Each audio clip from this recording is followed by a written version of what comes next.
Telugu Desam party కుటుంబ సభ్యులందరికీ పేరు పేరున మనస్ఫూర్తిగా నమస్కారాలు, అభినందనలు.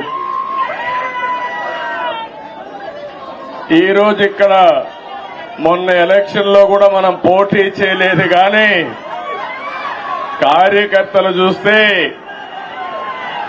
ఎక్కడి నుంచి వచ్చారో నాకు తెలియదు, కానీ ఇంత పెద్ద ఎత్తున రాగలిగారంటే అది తెలుగుదేశం పార్టీ బలం. నేను వచ్చింది మీ అందరి కూడా, మీరందరూ ప్రత్యక్షంగా పరోక్షంగా నా గెలుపు కోసం పనిచేశారు ఆంధ్రప్రదేశ్ లో.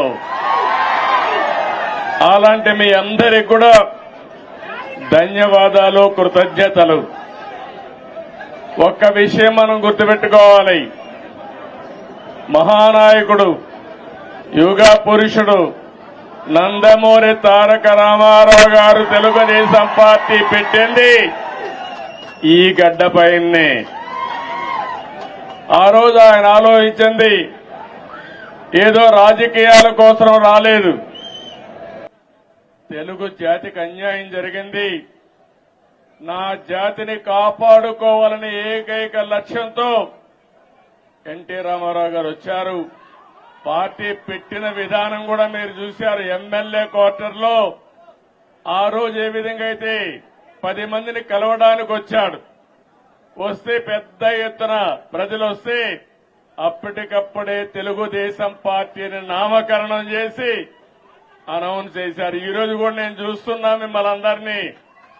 మిమ్మల్ని చూస్తా ఉంటే మళ్లీ తెలంగాణ గడ్డ పైన తెలుగుదేశం పార్టీకి పూర్వ వైభవం వస్తుంది.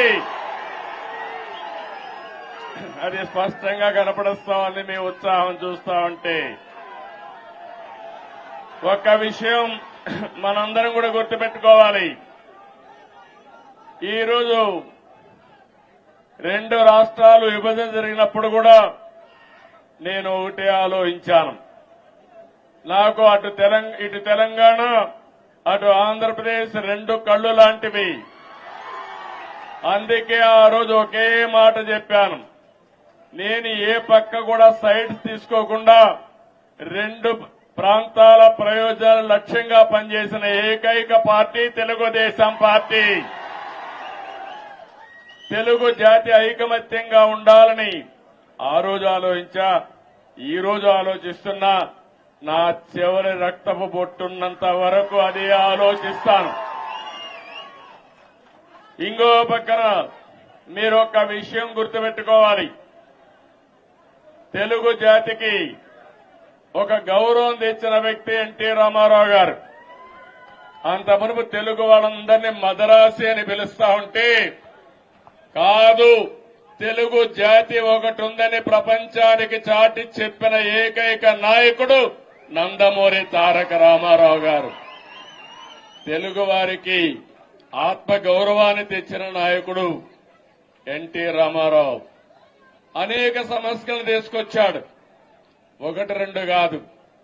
ఒకప్పుడు తెలంగాణలో అయితే కరణం మున్సబులు పటేల్ పట్వారీ విధానం భయంకరంగా ఉంటే రద్దు చేసిన తర్వాత ఈ ప్రాంత ప్రజానీకం మాకు స్వాతంత్రం వచ్చిందని పండగ చేసుకున్న సందర్భం అది. ఈరోజు తెలుగు రాష్ట్రాల్లో బ్రహ్మాండంగా వెనుకబడిన వర్గాలు ముందుకు వచ్చారంటే అది ఎన్టీ రామారావు గారు చూపించిన చొరవ, ఆయన తీసుకున్న చర్యలేనని చెప్పి నేను మీకు తెలియజేస్తున్నా. అనేక పరిపాలనా సంస్కరణలు తీసుకొచ్చారు. మొట్టమొదటిసారిగా దేశంలోనే సంక్షేమానికి నాంది పలికిన ఏకైక నాయకుడు నందమూరి తారక రామారావు గారని చెప్పి కూడా నేను మీకు తెలియజేస్తున్నా. ఆ తర్వాత ఈరోజు మనం పార్టీలో చూస్తా ఉంటే ఎక్కడ చూసినా 20 ఏళ్లయింది అధికారం పోయి 2004, ఈరోజు 2024.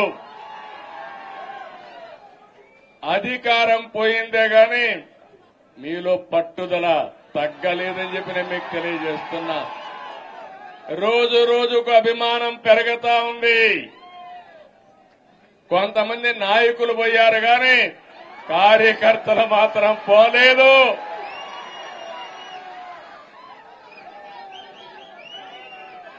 తెలుగు జాతి ఉన్నంత వరకు తెలుగుదేశం పార్టీ జెండా రెపరెపలాడుతుంది. ఇది ఎవ్వరు కూడా తుడిచి పెట్టలేరు. ఏ విధంగా అయితే నందమూరి తారక రామారావు గారు తెలుగు జాతి ఉన్నంత వరకు తెలుగు వారి గుండెల్లో ఉంటారో అదే విధంగా తెలుగు జాతి ఉన్నంత వరకు పసుపు జెండా ఎగరతానే ఉంటుంది. అయితే ఈ సందర్భంగా మనం కొన్ని విషయాలు కూడా మాట్లాడుకోవాల్సిన అవసరం ఉంది. ఈ రోజు మనం చూస్తే తెలుగు జాతి కూడా అనేక సంక్షోభాలు ఎదుర్కొంది. నేను కూడా తెలుగుదేశం పార్టీ నాయకులు కార్యకర్తలు కూడా అనేక సంక్షోభాలు ఎదుర్కొన్నాం. కానీ ప్రతి ఒక్క సంక్షోభాన్ని ఒక అవకాశంగా మలుచుకుని తిరుగులేని శక్తిగా తెలుగుదేశం పార్టీ ఎదుగుతూనే వచ్చింది. భవిష్యత్తులో కూడా ముందుకు పోతాదని చెప్పి నేను మీకు తెలియజేస్తున్నా. నన్ను జైల్లో పెట్టారు ఏ కారణం లేకుండా.